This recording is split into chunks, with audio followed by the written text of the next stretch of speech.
صرف کہنا یہ چاہتا ہوں کہ قدرت نے کتنا اہتمام فرمایا اپنی شان کے مطابق، اپنی شان کے لائق کہ آمنہ کے لال تشریف لانے والے تھے، اور ہمیں بھی یہ حکم دیا گیا کہ جب محبوب خدا کی آمد ہو تو اہل ایمان جو ہے وہ خوشی کریں، مومنوں کو خوشی کرنا چاہیے۔ میرے پیارے آقا صلی اللہ علیہ وآلہ وسلم کے دیوانوں، اب جس کے دل میں جتنی محبت ہوگی وہ اتنا اظہار خوشی کرے گا، کوئی قمقمے لگا کر خوشی کرے گا، کوئی پرچم لگا کر خوشی کرے گا، کوئی نیا لباس پہن کر خوشی کرے گا، کوئی الگ الگ انداز سے خوشی کریں گے۔ اچھا بات تو یہ ہے اظہار خوشی کا انداز جو ہے وہ کسی کے حوالے سے مقید نہیں ہے۔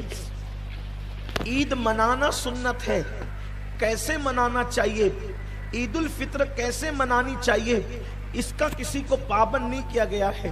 اور پہلی بات یہ ہے کہ جب خوشی کا دن ہوتا ہے تو کچھ باتوں کی چھوٹ ہوتی ہے۔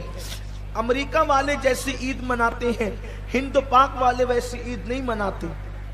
سعودی والے جیسے عید مناتے ہیں ویسے ہند پاک والے عید نہیں مناتے۔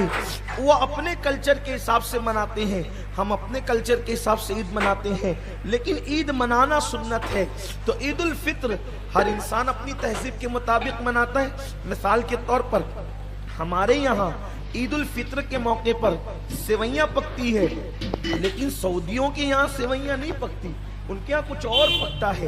مگر یہاں سیوئی پکانے والوں پر کوئی فتویٰ نہیں، اور وہاں کچھ اور پکانے والوں پہ فتویٰ نہیں، اس لیے کہ عید اپنے عرف کے اعتبار سے منائی جاتی ہے۔ عید منانا سنت ہے، بس بات اتنی ہی ہے۔ حضور کی آمد پر عید منانے کے لیے کہا جاتا ہے، عاشقوں کو کہا جاتا ہے۔ کس کو کہا جاتا ہے؟ عاشقوں کو کہا جاتا ہے، کلمہ پڑھنے والوں کو نہیں کہا جاتا ہے۔ کس کو کہا جاتا ہے؟ عاشقوں کو کہا جاتا ہے۔ میرے آقا علیہ السلام کے دیوانوں، اور پھر جس کا عشق جتنا ہوتا ہے وہ اس شان کے مطابق عید مناتا ہے، اپنے کلچر کے مطابق مناتا ہے، اپنی تہذیب کے مطابق مناتا ہے۔ میں مدینہ منورہ کی عید کو دیکھتا ہوں تو مدینے والے عید اس طرح سے مناتے ہیں، وہ عید کے دن ڈف بجاتے ہیں، خوشیوں کے گیت گاتے ہیں، اور وہ آسمانوں پر کچھ چھوڑتے ہیں۔ لیکن ہندوستان والے جو ہے وہ گھر میں سیوئی پکاتے، مٹھائیاں تقسیم کرتے ہیں، اس طرح مناتے ہیں۔ تو اب آپ اندازہ فرمائیں، عید الفطر منانے کا حکم ہے، لیکن وہ کیسے منانا چاہیے آپ کے کلچر پہ چھوڑ دیا گیا ہے، اس پر کوئی فتویٰ نہیں ہے۔ اسی طرح جب عید الفطر جو ہے تمہارے کلچر پہ چھوڑی گئی ہے کہ تم اپنے انداز سے ایک دوسرے کو مبارکباد پیش کرو، تم اپنے انداز سے جو ہے کھانے پکاؤ، تم اپنے انداز سے لباس پہنو، تو عید میلاد مصطفیٰ صلی اللہ علیہ وسلم بھی تمہارے کلچر کے مطابق چھوڑ دی گئی ہے کہ تمہیں کس طریقے سے میلاد مصطفیٰ منانا ہے۔ کہیں پر میلاد مصطفیٰ کھڑے ہو کر کے سلام پڑھ کر منایا جاتا ہے، کہیں جلوس نکال کر منایا جاتا ہے، کہیں نعتوں کی محفل سجا کر منایا جاتا ہے، کہیں پر نعرے لگا کر منایا جاتا ہے، کہیں پر کانفرنس کر کے منایا جاتا ہے۔ منایا کس طرح جائے اس پر بحث نہیں ہے، صرف یہ ہے کہ جب دل میں خوشی ہو تو اس کا اظہار ہونا چاہیے۔ میرے پیارے آقا صلی اللہ علیہ وآلہ وسلم کے دیوانوں، اور حضور کی آمد پر جو خوش ہو جائے، حضور کی آمد پر جو خوش ہو جائے، اللہ رب العزت اس کی مصیبتوں کو دور کر دیتا ہے، اس کی مشکلوں کو دور کر دیتا ہے۔ اتنی بات پڑھ کر کے اصل عنوان کی طرف آنا چاہتا ہوں۔ کعبۃ اللہ شریف صدیوں سے مصیبت میں مبتلا تھا، صدیوں سے مصیبت میں مبتلا تھا، دہشت گردوں نے کعبے کو مصیبت میں گرفتار کیا تھا۔ آپ میرے جملوں کو سمجھنے کی کوشش کریں، مصیبت کہتے اس کو ہے۔ آپ کہیں گے دیکھو کعبے کو مصیبت میں مبتلا کہہ دیا، یاد رکھنا مصیبت کہتے اس کو ہے کہ جو چیز انسان نہ چاہے اور اس پر وہ مسلط کر دی جائے۔ کعبہ اللہ کا گھر تھا، کیوں بنایا گیا تھا؟ راکعین کے لیے بنایا گیا تھا کہ رکوع کرے، عاکفین کے لیے بنایا گیا تھا کہ اعتکاف کرے، ساجدین کے لیے بنایا گیا تھا کہ سجدے کرے۔ لیکن اس زمانے کے دہشت گردوں نے لات و حبل کو اس پہ سجا دیا تھا، لا کر کے رکھ دیا تھا، اوپر بت تھے، اندر بت تھے۔ کعبہ اس مصیبت میں گرفتار تھا، اور گویا کہ کعبہ جب اس مصیبت میں تھا تو ہر دن وہ روتا ہوگا، ہر دن آہیں بھرتا ہوگا، ہر دن آنسو بہاتا ہوگا۔ کیوں آنسو بہاتا ہوگا؟ میں لات کے لیے نہیں، میں منات کے لیے نہیں، میں عزا کے لیے نہیں، لیکن صدیوں سے مصیبتوں میں مبتلا ہونے والی وہ کعبے کی دیواریں جب مصطفیٰ جان رحمت کی میلاد ہوتی ہے تو مصیبت میں گرفتار وہ کعبہ خوشی سے گھومتا ہے، خوشی سے جھومتا ہے. گویا قدرت نے کہا حبیب کی آمد پر جو خوش ہو جائے پھر اس کے غم باقی نہیں رہتے. پھر قدرت نے صدیوں سے مصیبت میں گرفتار کعبے کی دیواروں کو مصطفیٰ کی آمد کی خوشی کے صدقے کعبۃ اللہ کو بتوں سے پاک کر دیا. اور ایسا پاک کر دیا کہ جہاں پر لات و عبول کے نغمے گنگنائے جاتے تھے یا لات و عبول کے کفریہ کلمات پڑھے جاتے تھے، اب وہاں لبیک لا شریک لبیک کی صدائیں بلند ہو رہی ہے.